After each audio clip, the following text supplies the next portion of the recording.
ஒரு குக்கரில் 150 கிராம் அளவுக்கு இருக்கக்கூடிய சிறு பருப்புன்னு சொல்லுவாங்க, அந்த பருப்பை நம்ம வந்து சேர்த்துக்கலாம்.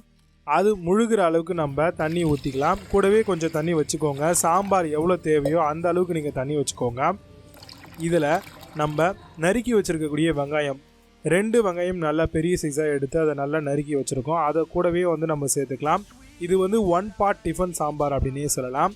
தக்காளி 3 வந்து நம்ம நல்லா நறுக்கி வச்சுருக்கோம், அதையும் வந்து இது கூடவே நம்ம சேர்த்துக்கலாங்க. இது கூட நம்ம காரத்துக்கு ஏற்ற மாதிரியான ஒரு 3லேருந்து 4 பச்சை மிளகாய் தாராளமாக சேர்த்துக்கலாம். மஞ்சள் தூள் 1/4 ஸ்பூன் அளவுக்கு சேர்த்துக்கோங்க. அதே மாதிரி வீட்டு குழம்பு மிளகாய் தூள் 1 ஸ்பூன் சேர்த்துக்கோங்க. சாம்பார் பொடி 1 ஸ்பூன் சேர்த்துக்கோங்க. தேவையான அளவுக்கு உப்பு நம்ம சேர்த்துக்கலாம். இது எல்லாத்தையுமே வந்து நல்லா கிளறி விடுங்க, நல்லா கலக்கி விடுங்க. சாம்பார் பருப்பு எல்லாமே நல்லா கிளக்கி விட்டுட்டு இதை அப்படியே வந்து ஸ்டவ் ஆன் பண்ணி நம்ம ப்ரெஷர் குக்கர் எடுத்து அடுப்பில் வச்சிடலாம். இப்போ ஓரளவுக்கு கொதி வரணும் அப்படின்ற அவசியம்லாம் இருக்காது. வேணும்னா நீங்கள் கொதி வரணும்னு வச்சுக்கலாம். இப்போ அப்படியே குக்கர் மூடிக்கோங்க. மூடிட்டு மேலே வந்து விசில் போட்டுக்கோங்க.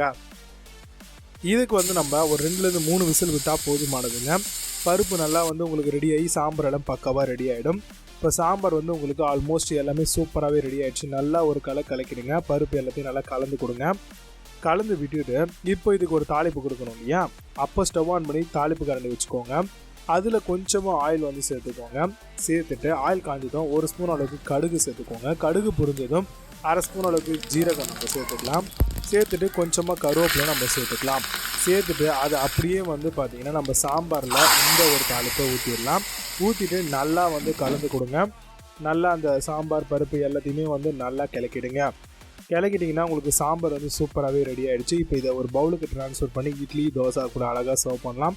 ரொம்பவே சூப்பராக இருக்கும். குழந்தைங்கள்லாம் விரும்பி சாப்பிடுவாங்க. காரம்லாம் இல்லாமல் சட்டலாக இருக்கும். ட்ரை பண்ணி பாருங்கள்.